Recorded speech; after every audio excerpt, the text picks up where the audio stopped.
जमाने भर में मिलते हैं आशिक कई, जमाने भर में मिलते हैं आशिक कई, मगर वतन से खूबसूरत कोई सनम नहीं होता। नोटों में भी लिपटकर सोने में सिमटकर मरे हैं कई, मगर तिरंगे से खूबसूरत कोई कफन नहीं होता, कोई कफन नहीं होता। Hello friend, welcome to my YouTube channel इसके एक क्लास में आप लोगों का स्वागत करते हैं। शाम का अभी 7 बज रहा है और 7 बजे आप लोग को मालूम है कि पर डे आप लोग को आर्मी जीडी प्लस क्लर्क की स्पेशल तैयारी प्रैक्टिस सेट आप लोग को कराए जाते हैं, जिसमें टोटल क्वेश्चन नंबर रहते हैं 20 क्वेश्चन रहते हैं। 20 क्वेश्चन में आप लोग को पूरे कम से कम नहीं हो तो प्रीवियस ईयर से लेकर और बार बार आर्मी जीडी के और क्लर्क के जो एग्ज़ाम होते हैं उनमें बार बार पूछे जाने वाले जीके जीएस का प्रश्न होता है। तो चलिए आज के ज़्यादा समय वेस्ट ना करते हुए अपने प्रैक्टिस सेट की ओर स्टार्ट करते हैं। और आप लोग इस चैनल पर जुड़े होंगे तो चैनल को सब्सक्राइब कीजिएगा, बेल घंटी को दबा दीजिएगा। चलिए आज का पहला क्वेश्चन पे आते हैं। पहले तो मैंने आप लोगों को कल एक क्वेश्चन दिया हुआ था जिसका जवाब मैंने कमेंट बॉक्स में आपको मांगा था, उसका मैं अभी सॉल्व कर देता हूँ। तो मैंने बताया था कल के क्लास में कि भारत का प्रथम परमाणु विस्फोट 18 मई 1974 को किस स्थान पर किया गया था। यानी कि भारत का प्रथम परमाणु विस्फोट हुआ था 1974 में हुआ था और किस स्थान पर किया गया था, तो इसका होगा ऑप्शन नंबर डी होगा पोखरण। अगर जिन बच्चों ने कमेंट बॉक्स में अगर पोखरण का जवाब पे ऑप्शन नंबर डी राइट मारा है या ऑप्शन नंबर सी अगर डी को टिक किए हैं, उनका 100% सही है। पोखरण में सबसे बड़ा पोखरण कहाँ पे है? राजस्थान में है। ठीक है, चलिए आज की पहले क्वेश्चन को देखते हैं। आज का पहला क्वेश्चन है, दक्षिण भारत की सबसे ऊंची चोटी कौन सी है? तो दक्षिण भारत की सबसे ऊंची चोटी है option number B Anamudi. Anamudi जो है अन्नामुदी वो दक्षिण भारत की सबसे ऊंची चोटी है। आते हैं नेक्स्ट क्वेश्चन नंबर 2 की ओर। क्वेश्चन नंबर 2 है, चाय की खेती के लिए उत्तम मिट्टी कौन है? मतलब चाय की जो खेती होती है उसके लिए सबसे सर्वोत्तम मिट्टी कौन है? तो इसका होगा ऑप्शन नंबर सी लेटेराइट मिट्टी। कौन सी मिट्टी? लेटेराइट मिट्टी। जिन बच्चों ने ऑप्शन नंबर सी को टिक किया है वो बिल्कुल सही जवाब है, लेटेराइट मिट्टी। आते हैं नेक्स्ट क्वेश्चन नंबर 3 की ओर। क्वेश्चन नंबर 3 है, वृद्ध गंगा किस नदी को कहा जाता है? वृद्ध गंगा किस नदी को कहा जाता है? कृष्णा, कावेरी और नर्मदा और गोदावरी। तो इसका होगा option number D. Option number D जिन बच्चों ने टिक किया है वो बिल्कुल सही जवाब है, गोदावरी। गोदावरी नदी जो है इसी नदी को वृद्ध गंगा के नाम से भी जाना जाता है।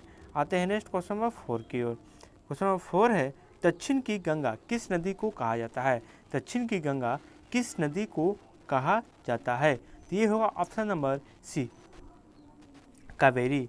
ऑप्शन नंबर सी कावेरी नदी को दक्षिण का गंगा कहा जाता है। आते हैं नेक्स्ट क्वेश्चन नंबर 5 की ओर। आई होप कि दोस्तों आप लोग क्वेश्चन सही कर रहे होंगे और जितने सही कर रहे होंगे 20 क्वेश्चन में आप लोग कमेंट बॉक्स में जरूर बताइएगा कि मेरा 20 में 19, 18, 17 सही हुआ है सर। मिट्टी का अध्ययन क्या कहलाता है? मिट्टी का अध्ययन क्या कहलाता है? ये बहुत बार एग्जाम में रिपीट हुआ क्वेश्चन है। तो मिट्टी का अध्ययन जो है इसका होगा ऑप्शन नंबर पी पेंटोलॉजी। क्या होगा? पेंटोलॉजी होता है। मिट्टी का अध्ययन क्या कहलाता है? पेंटोलॉजी।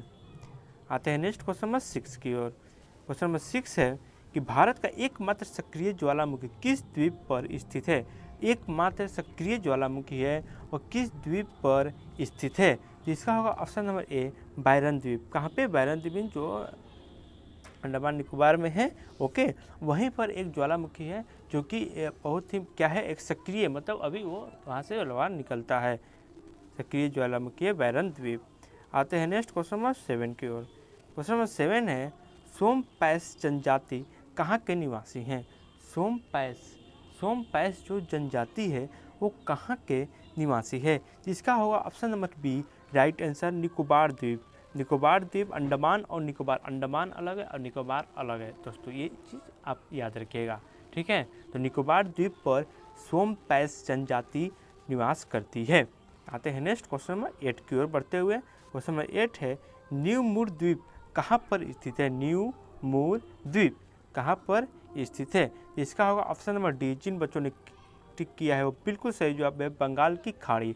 बंगाल की खाड़ी में न्यू मूर द्वीप स्थित है। आते हैं नेक्स्ट क्वेश्चन नंबर 9 की ओर। क्वेश्चन नंबर 9 है, कि भारत का कौन सा द्वीप प्रवाल निर्मात है। भारत का कौन सा द्वीप प्रवाल मतलब निर्मात है। जिसका होगा option number A Lakshadweep. Lakshadweep जो है एक प्रवाल निर्माण द्वीप है। ओके, आते हैं नेक्स्ट क्वेश्चन नंबर 10 की ओर। 10 है कि भारत का रूर किस पठार को कहा जाता है। तो भारत का रूर बहुत ही सिंपल क्वेश्चन है। भारत का रूर जो कि छोटा नागपुर के पठार को कहा जाता है। ऑप्शन नंबर सी, जिन बच्चों ने टिक किया है बिल्कुल सही जवाब है कि भारत छोटा नागपुर का पठार जो है भारत का रूर कहा जाता है उसको। आते हैं नेक्स्ट क्वेश्चन नंबर 11 की ओर। क्वेश्चन नंबर 11 है कि जहाँ पर आज हिमालय पर्वत है वहाँ पहले कौन सा सागर था। हिमालय पर्वत का नाम सभी ने सुना है, हाल में है, और वहाँ पे सबसे पहले पहले क्या थी, एक सागर था। कौन सा सागर था, ये होगा option number D. Option number D होगा टेथिस सागर। कौन सा, टेथिस सागर जो था हिमालय के जगह पर था, वो सागर अब नहीं है और उसके जगह पर क्या है, एक हिमालय है। आते हैं नेक्स्ट क्वेश्चन नंबर 12 की ओर। क्वेश्चन नंबर 12 है कि हिमालय किस प्रकार के पर्वत हैं। हिमालय किस प्रकार के पर्वत है। 4 ऑप्शन है, आप ऑप्शन देख सकते हैं। तो हिमालय जो है ये होगा ऑप्शन नंबर डी, वलित पर्वत है। कैसा पर्वत है, वलित, ठीक है, वलित, ऑप्शन नंबर डी। आते हैं नेक्स्ट क्वेश्चन नंबर 30 की ओर। कौन सी नदी डेल्टा नहीं बनाती है। कौन सी नदी डेल्टा नहीं बनाती है। ज्योग्राफी से ज़्यादातर आज क्वेश्चन आपको लेकर आए हुए हैं, आप लोग टिक कीजिए। इसका क्या होगा सही जवाब, तो इसका होगा ऑप्शन नंबर डी, ए और बी, ताप्ती और नर्मदा। ताप्ती और नर्मदा जो है ये डेल्टा नहीं बनाती है, लेकिन कावेरी नदी ये बनाती है डेल्टा, ठीक है। आते हैं नेक्स्ट क्वेश्चन नंबर 40 की ओर। धुआंधार जलप्रपात किस नदी में गिरती है। धुआंधार जलप्रपात जो है ये ऑप्शन नंबर डी, जिन बच्चों ने क्लिक किया है वो बिल्कुल सही जवाब है, नर्मदा। नर्मदा नदी में धुआंधार जलप्रपात गिरती है। आते हैं नेक्स्ट क्वेश्चन नंबर 50 की ओर। चट्टानों का अध्ययन क्या कहलाता है। चट्टानों का अध्ययन कहलाता है, जिसका होगा ऑप्शन नंबर राइट सी, पेंटोलॉजी। पेंटोलॉजी जो है वो चट्टानों का अध्ययन कहलाता है। आते हैं नेक्स्ट क्वेश्चन नंबर 60 की ओर। 60 नंबर क्वेश्चन है कि झीलों का अध्ययन क्या कहलाता है। एक ऑप्शन मिसिंग है, 3 ऑप्शन में एक ऑप्शन को क्लिक कीजिए आप, क्या होगा। तो झीलों का अध्ययन जो है वो ऑप्शन नंबर ए, लिम्नोलॉजी कहलाता है। क्या, लिम्नोलॉजी, झीलों का अध्ययन लिम्नोलॉजी कहलाते हैं। आते हैं नेक्स्ट क्वेश्चन नंबर 70 की ओर। 70 नंबर क्वेश्चन है कि पुरानी जलोढ़ मिट्टी को कहा जाता है। पुरानी जलोढ़ मिट्टी को क्या कहा जाता है। खादर, बांगर, दलहन और एक है लोएस। तो इसका होगा सही जवाब ऑप्शन नंबर बी, बांगर। जिन बच्चों ने ऑप्शन नंबर बी को टिक किया वो बिल्कुल सही जवाब है कि पुरानी जलोढ़ मिट्टी को बांगर कहा जाता है। आते हैं नेक्स्ट क्वेश्चन नंबर 80 की ओर। पवन द्वारा निर्मित मैदान क्या कहलाता है। पवन द्वारा निर्मित मैदान को क्या कहा जाता है। तो इसका होगा ऑप्शन नंबर ए, पेंटीप्लेन। थोड़ा सा नाम को शॉर्टकट तोड़ के पढ़िएगा और 3-4 बार रिपीट कीजिएगा, जिससे क्या होगा, ऐसे टेढ़ मेरी नाम आपको माइंड में ऑटोमेटिक ही आ जाएंगे। ओके, तो पवन द्वारा निर्मित मैदान को पेंटीप्लेन कहा जाता है। आते हैं नेक्स्ट क्वेश्चन नंबर 90 की ओर। नवीन जलोढ़ मिट्टी को कहा जाता है। नवीन जलोढ़ मिट्टी को क्या कहा जाता है। बांगर, रेगुड़, खादर, लोएस। इसका होगा option number C. Option number C है खादर। जिन बच्चों ने ऑप्शन नंबर सी को टिक किया है बिल्कुल सही जवाब है कि नवीन जलोढ़ मिट्टी को क्या कहा जाता है, खादर कहा जाता है। आते हैं नेक्स्ट, आज का लास्ट क्वेश्चन है कि नर्मदा नदी का उद्गम स्थल कहाँ है।